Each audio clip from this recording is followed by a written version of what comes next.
Hello and welcome to the transcription explanation of this design. It was done using Loren Sherman script, which uses a combination of dots and lines on these 4 different stems to make our consonants. And vowels are quite a bit trickier. They're these little circles, and they have different positions depending upon what vowel they are. For example, an A is towards the outside of the word circle, so like this. And E, I, and U are all in the relative same position, so U's, I's, E's, which is on the line of the word circle or in the middle of our consonant stems, except I's have a line going inwards and U's have a line going outwards. O's are towards the center of the word circle, so they're like beads on strings on these consonant stems and just in the middle of the word circle. And U's, like I mentioned before, like I's and E's, except have a line going outwards. So let's go ahead and hop to this design. So here we have our sentence, and you normally read the script bottom counterclockwise, but if you imagine an infinitely large circle, if you started at the bottom of that, you just end up going from the left to the right because it would never curve up. So that's why it's intuitive to read this left to right in the script. So anyway, here we have our first word, and we read bottom counterclockwise. And this only has one stem on it. It is a deep divot with 3 dots, which is a D. So here we have the D and an O attached on it, like a bead on a string, so do.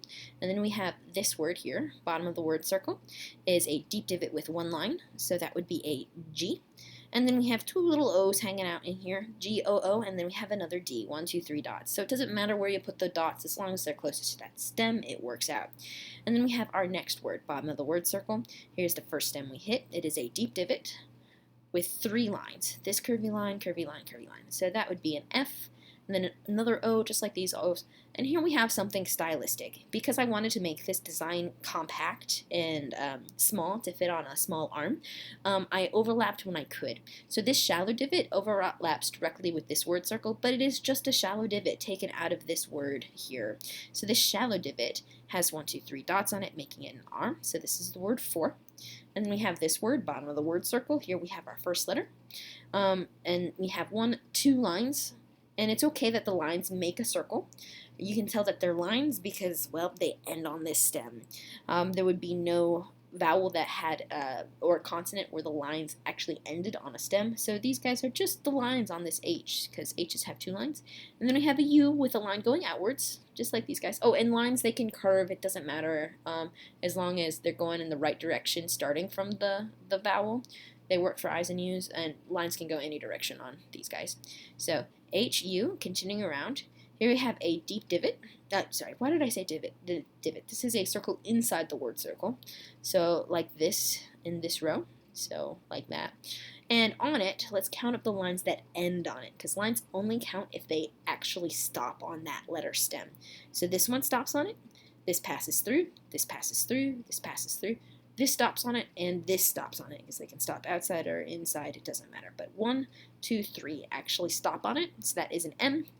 Continuing around, we have this little guy. Even though it looks like there's a new word circle, these are just the lines from the M, which we learned when we read the M. So we know that these are just lines, and that this little guy is actually part of this word circle, because if we follow the word circle line, it's a little A hanging out sneakily right there. So A's are outside the word circle, and here I have a little A, which is much closer to this word than it is this word, so it goes here. So M-A, and then we have this guy. Okay, it's a circle inside the word circle with 1 line, just that one, because this passes through. So that would be an N. And then we have an I, because this line goes towards the middle. So this is an I, line going towards the middle. This is a U, line going outwards. So N-I. And then we have a shallow divot with no modifiers. This line passes clean through it, and this dot is closer to this stem, so that's just a T. And then we have a circle on the line of the word circle, which is this stem, with 1, 2 dots, making it a Y. So humanity. And then we have a comma. So this is our sentence circle, which is just a line going around the outside of a word or around the whole sentence. It's hard to put circles into these kind of linear designs because they don't have a circle going around them, so you just put little circles going around the words you want punctuation on. But anyway, there's a comma, like that. So humanity, comma.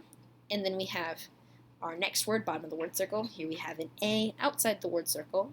Then we have a circle inside the word circle, so we're in this row, and there's 1 line ending on it right here. So that makes it an N. And then we have our last letter, deep divot. So we're in this row. 1, 2, 3 dots makes it a D. So A and D is and.